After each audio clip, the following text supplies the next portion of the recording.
Lecture number 5. We've already talked about semen, but we'll have a little bit of additional information here about it, and then we'll talk about the male sexual response. So again, semen contains these secretions from the seminal vesicles and the prostate gland. That makes up almost all of the volume. A little bit from the bulbourethral glands, although that secretion is really functioning more as a pre-lubricant. And then also you have your sperm cells that are contained in there as well. So semen consists as a milky white color usually, and consists of the sperm cells and those gland secretions. Typical ejaculation, this will vary from one male to another and from one ejaculation to another, but usually 2 to 5 milliliters is the volume, and 20 to 150 million sperm cells per milliliter. So if you hear about a guy being infertile, sometimes a male can be classified as infertile and he is still producing sperm cells, but you got to be up in this 20 to 150 million range for there to be any reasonable shot that a sperm cell is going to find an egg cell in a fallopian tube. It takes a whole bunch of them to make that happen. And as we already talked about, there's fructose in the semen. The seminal vesicles provide fructose for those fluids, and the sperm cells need that to produce their ATP. It helps activate them as well. You need lots of energy for movement. And it is alkaline. The final pH of it is in the alkaline range once you combine all those fluids together. And that's needed to neutralize the acidity, to help raise the pH along the inside lining of the male urethra, but then also along the vaginal lining in the female. This is important too. If the pH conditions are not proper for the sperm, they can't whip their little tails back and forth as well. They can't swim properly. And I also mentioned earlier prostaglandins that are part of the semen as well. Those are signaling molecules, and they actually stimulate a type of reverse peristalsis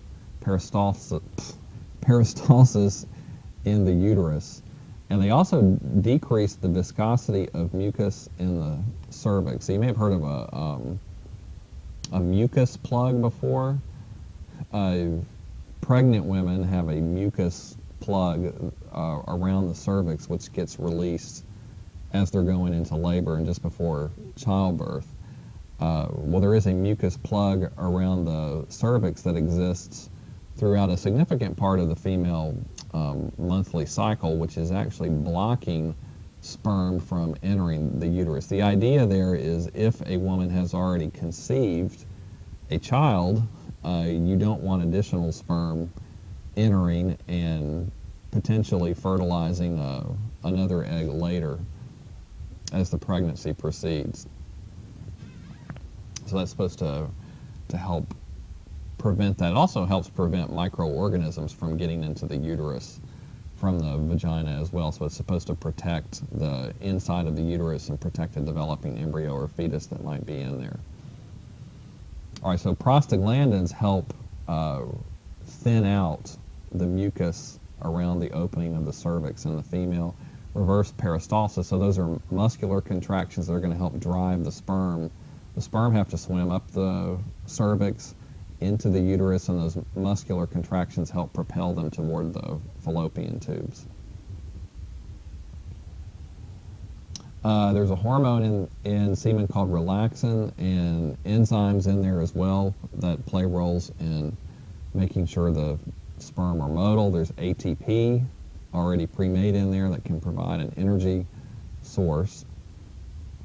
There are substances that suppress the female immune response. So the sperm cells from a male are foreign to the female's body, so the female's immune system would naturally want to attack and destroy those sperm cells. So you got to have substances in the semen that counteract the female immune response, because you don't want all the sperm cells being attacked and gobbled up by phagocytes before they can reach an egg to fertilize.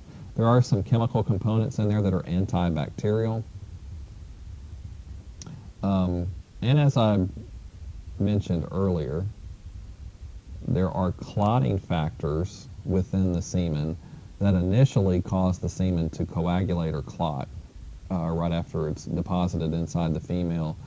But that's temporarily. That's allows the sperm cells to stay in place, but then shortly thereafter, the fluid needs to be liquefied again, and that occurs through the action of fibrinolysin, an enzyme that helps break apart the proteins that have coagulated the semen, and that allows the sperm to break out of the clotted semen and begin making their journey.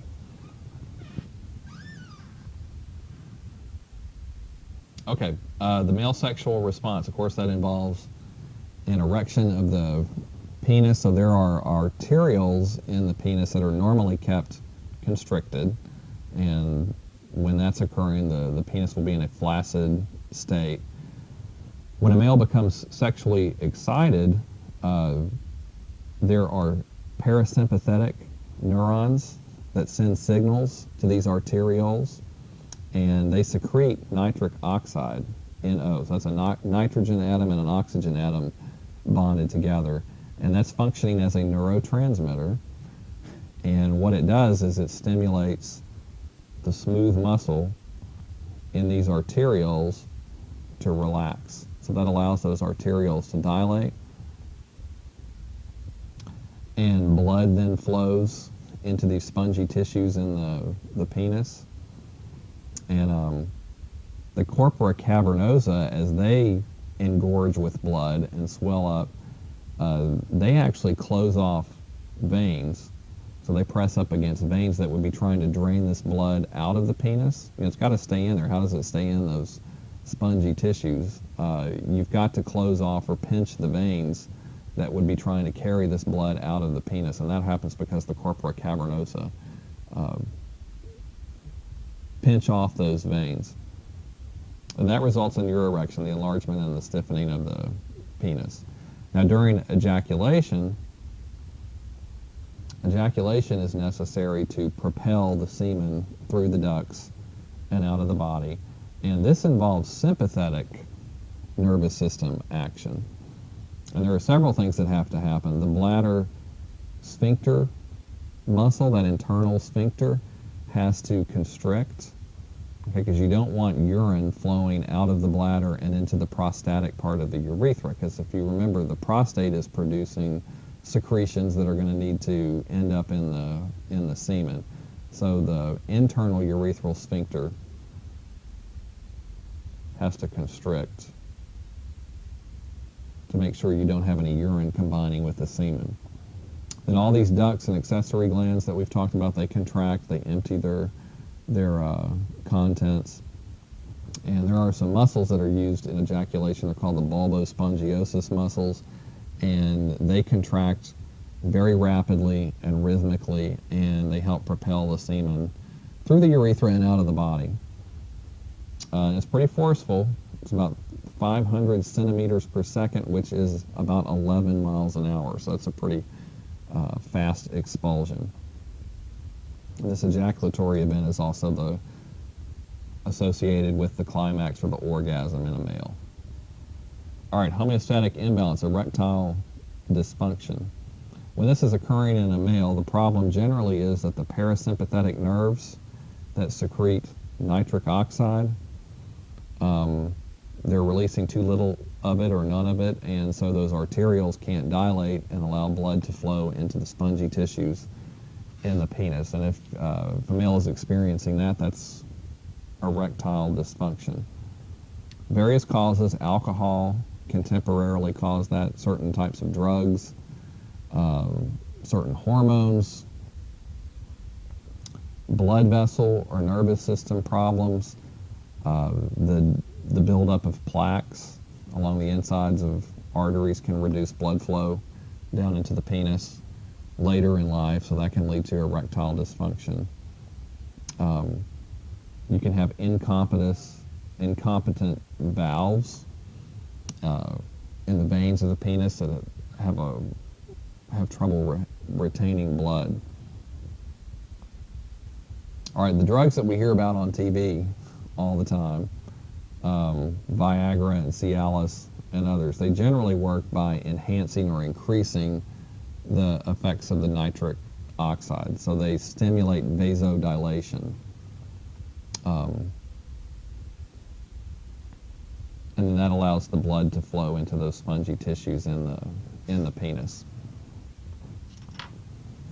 Okay, lecture number 6, we're going to discuss spermatogenesis. And so this will be a more complex topic than what we've talked about before, because this is going to get into the cells that are involved along the pathway of sperm development in the testes, and then we also need to talk about the hormonal regulation of that process. So that'll be the topic for lecture number 6.